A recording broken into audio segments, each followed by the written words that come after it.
40 years of dedication. His sons continued dedication to the university. They were second academic ball and everything, and that was a heavy heart. That was life well lived and the legacy well lived. And I want to say thank you to Don and Sue for coming back and, he won't quietly did want to make a big speech, just wanted to meet the fellows and answer questions. And, it's kind of funny, he said a couple things I say all the time. I looked at Deshaun said, yeah, of course, he says it just kind of hits different. That's nice. But and Donald and his family, just so blessed they were there. And finally, another game, that was a close one. In many ways, it was a tough day. Credit to Rutgers, credit to Graciano. They did a ton of things against us, but we did turn the ball over once. We won the strong battle. I thought it was great defensive performance that I did run. 6 plays inside the 2. Just what I did 2 weeks ago, we were kind of looking at the clock and where we were going to win. I thought this game, this day, the guys just wanted to keep going out there and playing, and they kept playing on a series of good ones. So proud of the guys, proud of the team win, and Bushini, I thought it was an all-star game today. So with that, I'll answer your questions. Coach, were you expecting that many big plays, impact plays from the defense as you saw, especially in the second half? We knew it was going to be a challenge. We talked a lot about the run game, and we knew number 0 was quite a player. Now they wanted to allow us strong was down. And we knew Cali Dennis saw little players because he beat us last year. So the same type game, right? 14-3, whatever it was. He makes the play down the stretch, taking 2 minutes. So it was like almost like, Groundhog Day. He gets the ball back, he's going to go down there and score. But our defense practiced harder this week than they have probably in 2 years here. And I think that what they put in came out kind of when the game started. And a lot of different guys, really adverse situations, and really a lot of 3rd and 4th down stops, which is great. What did you guys adjust about the run defense? What's the looking at the first quarter? Yeah, I think it was really kind of 2 things. I think it played the first quarter into the win, so it really ran at a ton into the win. The win was really a factor. People won't see that on TV, but that was really a factor. And then maybe not as much in the second half, but certainly in the first half. And then when they had the win in the second quarter, they threw a little bit more. And I thought if you go back to the first half, really a lot of those plays were just missed tackles. Gift comes off the edge, hit him in the back, they just missed the tackle, right? And when it starts right, comes all the way back, lines back, missed the tackle. So it wasn't like, oh, they've got us on this scheme. So we're so grateful to have the iPads now, because you can kind of look at it and be like, it's not a scheme thing, we're just missing tackles. They had the 1 3rd and 22 after the sack, and they checked it down, and he made a guy miss and got it to 4th and 3. So I think it was more that, to be honest with him. And we started playing some man, started playing some bigger guys. Like Tony's a 3-3-5 guy, but he was playing some 5 down to 2 jacks today. I'm really proud of him. That was like him leaving the family almost, but he did what we needed to do. And we played some 3-man rush, some 3-2 stuff. So he had 3 different personnel movies out there. And I thought we won 3rd down and 1 4th down. That was my key for the defense to win this game. I said the defense had to win 3rd down. Rutgers gets into a lot of 3rd downs. If we won them, we get off the field. If they stayed on the field, they would wear us down. And that was, What did you see from Brian Bushini today? Obviously, he went down with that injury, and you were worried that he was out of the game, and you call him for a fake punt, and probably won the game with that last punt for you guys. Yeah, I mean, he was great. Obviously, he got hit hard. And we knew we were going to call it. Really almost called it the first time, and then almost called it the 5-yard line. One of the 5, they blocked it. They were bringing 10 guys. There's no one covering them, and then finally called it the 3rd time. But I just, Brian, we thought was the unsung hero last week, and I'd say he's the unsung hero this week. And he did a great job on the last one. We were asking him the 1-step punt versus the all-out max block, and he saw them drop out, and so he slowed down. He took 3 steps, and he just boomed that kick. And we took the ball today.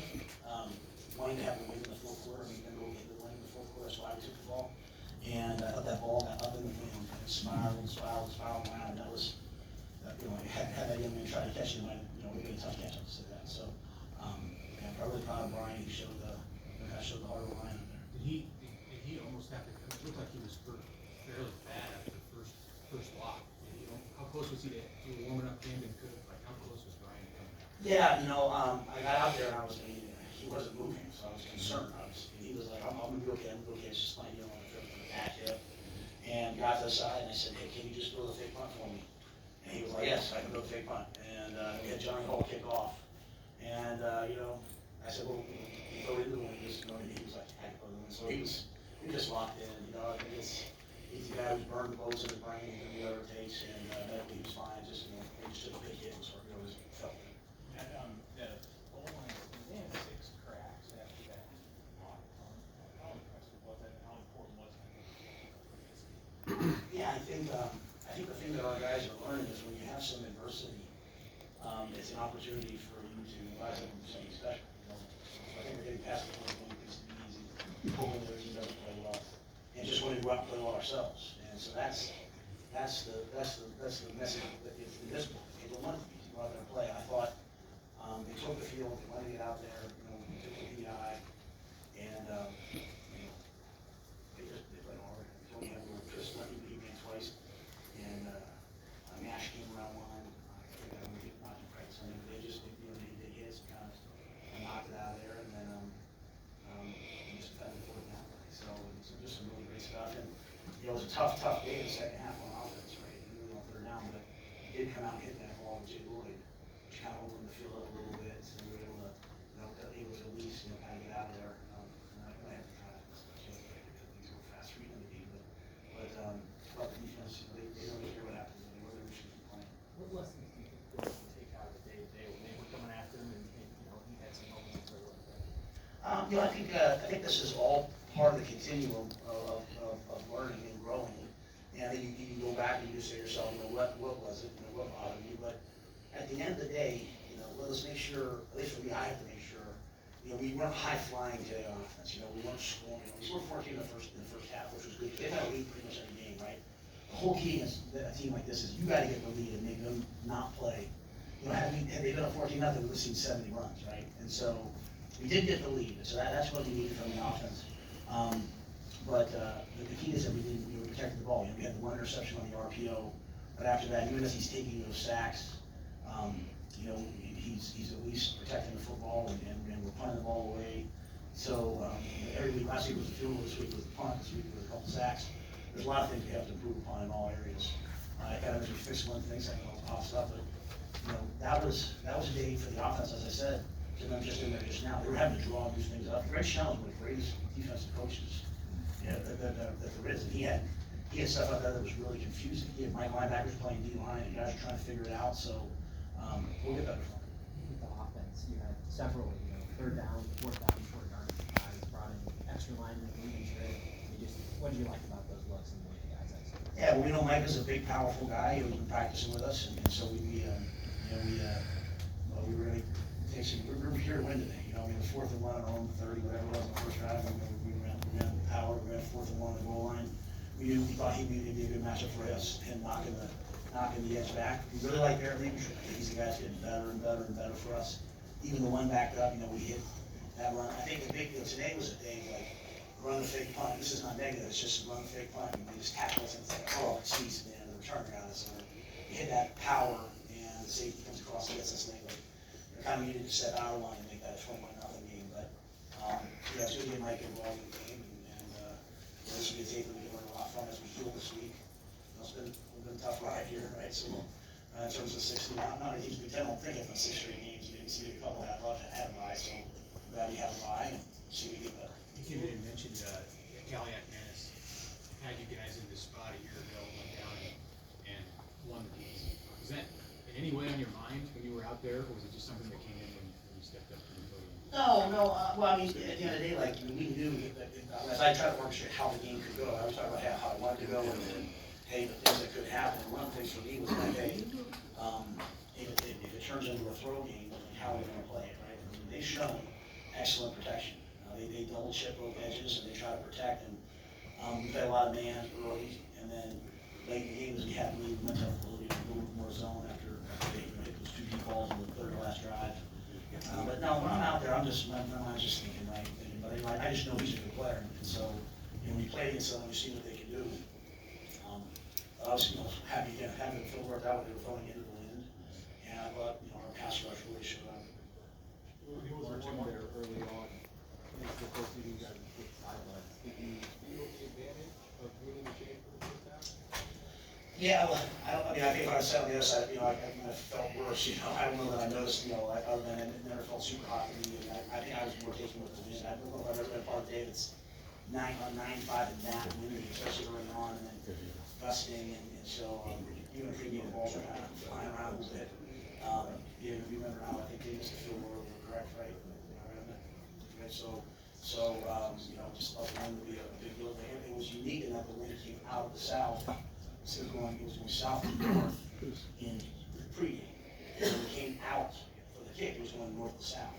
And Susan Dr. also does a great job. She talks to me, they told us it was going to flip as the day went on. So they actually gave us the win for the first quarter. And so, you know, I thought we did a good job early on in the game. You know, just a lot of different factors out there. But it wasn't too hot for us. And again, we played a lot of guys knowing that we wanted to be fresh in the fourth. Matt, what kind of value is it to win one sport? I know last week we were very close, but this is a much more game to prove your guys that actually make them do this. Yeah, I don't think, respectfully, I don't think it's a thing like, hey, you can do this. I think it's more like how you do this. And how you do it is, you don't start looking at the scoreboard and the clock, hoping that it runs down. You play, you know, like, just go play. And so even at the end, like, you know, they got that first down, fourth down, and like, you didn't see our group look rejected, you didn't see them, the defense just line back up and play it again. And, you know, Boucher, you need some guys that make some plays, right? Boucher makes that punt. That punt's amazing in that condition, so, I think it's just the how. The how is getting to those moments and having your heart rate not rise up, just continuing to play. You know, and just trying to make one more play win. Sam, last Surprised they didn't go after that last punt, and they just let him go. I don't know. Yeah, I mean, I think the thought was, hey, we're one stepping it. Hey, let's go ahead and get it out and then return it. But you know, that was my concern was them blocking it. You know, I mean, again, and it's all simple thing. It's some veteran guys. You know, they're going to bring one more that we can block, right? So they're not covering anybody. They're coming after you. So I go back and I called that punt fake earlier. You know, because it would have. You know, you're sitting there all week. You're saying to yourself, I bet you they change. I bet you're not going to do it this week. I bet you they change. And so when you get out there and see it, you're like, oh, okay. And then I should have done it on the 5-yard line. So, but I think even though no points came out of it, I thought the guys on the sideline were energized. Like, hey, coach is with us. You know, Coach Foley's with us. Ed designed. When I say I called it, like Ed must have called it at the time. It's just me being like, all right, as the game manager, what to do with it. So it's a good time ball, and it worked out. Flipped the field. And maybe that slowed them down later on that last drive.